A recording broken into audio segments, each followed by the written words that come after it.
హరీష్ కేటీఆర్ ఇకనైనా మారండి. జూబ్లీస్ లో నవీన్ యాదవ్ విజయం తర్వాత మీడియాతో మాట్లాడుతున్నటువంటి సీఎం రేవంత్ రెడ్డి, మంత్రులు, కాంగ్రెస్ నేతలు అంటూ చూస్తాం. కేంద్రం నుంచి నిధులకు కిషన్ రెడ్డి సహకరించాలి. ఇది ప్రకంపం మాత్రమే, భూకంపం ముందుంది. బీఆర్ఎస్ బీజేపీని ప్రజలు తిరస్కరించారు. జంట నగరాలు అభివృద్ధి చేస్తాం. జూబ్లీస్ ప్రజలకు ధన్యవాదాలు. 2 ఏళ్ల మా పాలన గమనించే ప్రజలు ఓట్లు వేశారు. సంక్షేమం, అభివృద్ధిని ఆశీర్వదించారు. కాంగ్రెస్ పై ప్రజల్లో నమ్మకం పెరుగుతున్నది. కేసీఆర్ ను విమర్శించలేను, ఆయన ఆరోగ్యం బాగాలేదు. జూబ్లీస్ బైపోల్ విజయంపై సీఎం రేవంత్ రెడ్డి ఈ నెల 15 క్యాబినెట్ సమావేశం, స్థానిక సంస్థల ఎన్నికలపై చర్చించేటువంటి అవకాశం అంటూ చూస్తాం. జూబ్లీస్ లో నా విన్ అంటూ చూస్తాం. మెజారిటీ 24,729, భారీ మెజారిటీతో కాంగ్రెస్ గెలుపు. అన్ని రౌండ్లను నవీన్ యాదవ్ ఆధిక్యత. 10 రౌండ్లుగా కొనసాగిన కౌంటింగ్. 2వ స్థానానికి పరిమితమైనటువంటి బీఆర్ఎస్ బీజేపీ డిపాజిట్ గల్లంతు అంటూ చూస్తాం. 2 ఏళ్ల పాలనకు రెఫరెండం, ప్రజాపాలనకు పట్టగడ్డ పబ్లిక్, ప్రభుత్వ పథకాలు, సంక్షేమానికి ఫిదా, నగరాభివృద్ధి ప్రణాళికకు మద్దతు. జూబ్లీస్ తీర్పుతో కాంగ్రెస్ సర్కార్లో జోష్ అంటూ చూస్తాం. అంచనాకు మించి మెజారిటీ. తొలుత 10,000 లోపే, ఫలితాలు 25,000. రౌండ్కి పెరిగిన ఆధిక్యం. పోలింగ్ నుంచి కౌంటింగ్ వరకు కాంగ్రెస్ ఫుల్ కాన్ఫిడెన్స్. 10% గ్యాప్ నుంచి 13% లీడ్. జూబ్లీస్ లో కాంగ్రెస్ అదర్స్. సర్వేల ఆధారంగా స్ట్రాటజీ. మంత్రుల పనితీరు సూపర్. అన్ని డివిజన్లను అదరగొట్టిన అధికార పార్టీ అంటూ చూస్తాం. సో ఇక్కడ ఇప్పుడు సర్వేలు అన్నీ ఇచ్చారు కదా. కేకే సర్వే కానీ, ఇంకా మిగతా సర్వేలు, చాణక్య సర్వే కానీ, వీళ్ళందరూ ఇచ్చారు కదా. మీరందరూ దయచేసి మార్చండి. మీరు మారండి కొంచెం. మీరు ఏదో ఫలితాలను డిసైడ్ చేస్తాం, మా వల్ల ఒక 3%, 4% ఓటు బ్యాంకు మారుతుంది, మేము ఏ పార్టీ గెలుస్తుంది అంటే ఆ పార్టీ గెలుస్తుంది అనేటువంటి విధానాలు మార్చుకోండి. ఎందుకంటే మీరు చేసేటువంటి ఫేక్ సర్వేలు అన్నీ. చాలా సంస్థలు ఫేక్ సర్వేలు ఉన్నాయి. బయట చెప్పేటోడు, బయటకు వచ్చి మేము అది ఇది అని చెప్పేటోడు సర్వేలు నిజంగా చేయడు. సర్వేలు చేసేటోడు కేవలం సీఎంకో లేకపోతే ఆ అభ్యర్థికో మాత్రమే ఆ యొక్క రిపోర్ట్ ఇస్తాడు, బయటికి పెట్టడు. నిజమైన సర్వేలు చేసేటోళ్ళు ఎవరు కూడా బయట పెట్టరు. సో అది చాలా స్పష్టంగా కనబడతా ఉంది. సో కొన్ని సర్వే సంస్థలు అయితే మొత్తం బీఆర్ఎస్ పార్టీ గెలుస్తుందని చెప్పి ఇవ్వడం జరిగింది. తోక లేదు, తొండం లేదు, ఏమీ లేదు. కాకపోతే ఇదంతా పరిస్థితి కనబడతా ఉంది. సో ఇప్పటికైనా మారండి. మీరు అనవసరంగా ఫేక్ సర్వేలతోటి ప్రజలు కన్ఫ్యూజ్ చేద్దామంటే ప్రజలు మీ సర్వేలను కూడా ఎట్లా తిరస్కరిస్తారో చూస్తాను కదా, చాలా స్పష్టంగా అర్థమైపోయింది.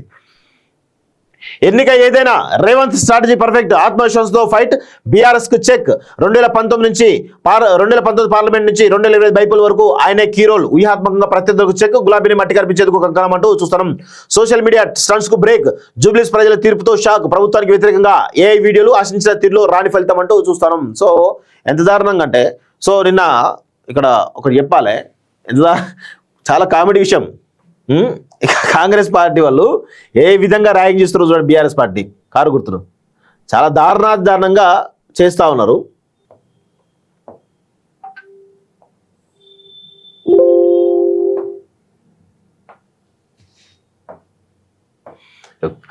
పాత కారును తీసుకొచ్చేసి క్రెయిన్ మీద పెట్టేసి కంప్లీట్గా మామూలు ర్యాగింగ్ కాదు, ఇట్లా ర్యాగింగ్ చేస్తూ ఉన్నారు. కంప్లీట్గా ర్యాగింగ్ చేసి తుక్కు చేస్తూ ఉన్నారు. నిన్న ఇవే బంద్ చేసుకోండి. కాంగ్రెస్ వాళ్ళు కానీ, బీఆర్ఎస్ వాళ్ళు కానీ, అంటే వాస్తవంగా వాళ్ళు చేసిన ర్యాంక్ కంటే ఇది చాలా తక్కువనే, కానీ చాలా దారుణంగా ఇటు అన్ని పార్టీలు కూడా వాళ్ళ అన్నీ మర్చిపోయి, విలువలన్నీ మర్చిపోయి కూడా ఇష్టారీతిన ఫేక్ ప్రచారాలు చేస్తారు. ఈ ఫేక్ ప్రచారాలకు అడ్డుకట్ట రావాల్సిన అవసరం అయితే ఉంది. ఎగ్జిట్ ఫలితాలే ఎగ్జాక్ట్గా. బిగ్ టీతో పాటు మరికొన్ని సంస్థలు దక్కిన క్రెడిబిలిటీ. పబ్లిక్ పల్స్ పట్టడంలో పర్ఫెక్ట్ అంచనా. జూబ్లీస్ పబ్లిక్లో స్క్రీన్ చేసిన సంస్థలంటూ చూస్తున్నాం. గ్రేటర్లో పెరిగిన కాంగ్రెస్ ఎమ్మెల్యేలు. కంటోన్మెంట్తో పాటు జూబ్లీస్లోనూ హస్తం జెండా. కీలక సెగ్మెంట్లో కాంగ్రెస్ లీడర్లు. ప్రభుత్వం పార్టీలో నూతనోత్సాహం అంటూ చూస్తున్నాం. తగ్గేదేలే. 2028లో 100 సీట్లు పక్క. రప్ప రేవంత్ అన్న సక్సెస్. గాంధీభవన్లో భారీగా ఫ్లెక్స్లు. కార్యకర్తలు, నేతల సంబరాలు. రాష్ట్ర వ్యాప్తంగా సెలబ్రేషన్స్ అంటూ చూస్తున్నాం. వాస్తవంగా ఈ జూబ్లీస్ ఎన్నిక ఏదైతే ఉందో 100% రేవంత్ రెడ్డి కృషి, నవీన్ యాదవ్ యొక్క సామర్థ్యం 2 కూడా కలిసి ఈరోజు జూబ్లీస్లో విజయం సాధించడం జరిగింది. ఈరోజు మంత్రులు కానీ, మిగతా వాళ్ళు కానీ కొంతమేర ప్రచారం చేయొచ్చుగాక, కానీ మెయిన్గా వీళ్ళిద్దరే జూబ్లీస్లో పాగా వేయడానికి ప్రధాన కారణమైంది. వాస్తవంగా ఇద్దరు, ఒకరు లేకపోతే ఒకరికి. ఇప్పుడు అభ్యర్థి విషయంలో రేవంత్ రెడ్డి ఏదైతే ప్లాన్ చేసిండో 100% సక్సెస్ అయ్యిండు. అదే నవీన్ యాదవ్ ప్లేస్లో ఇంకెవరన్నా ఉంటే 100% ఈ యొక్క బీఆర్ఎస్ పార్టీ చేసేటువంటి దాడిని తట్టుకోలేక కంప్లీట్గా చేతులెత్తేసేవాళ్ళు. నవీన్ యాదవ్ కాబట్టి తట్టుకోగలిగిండు.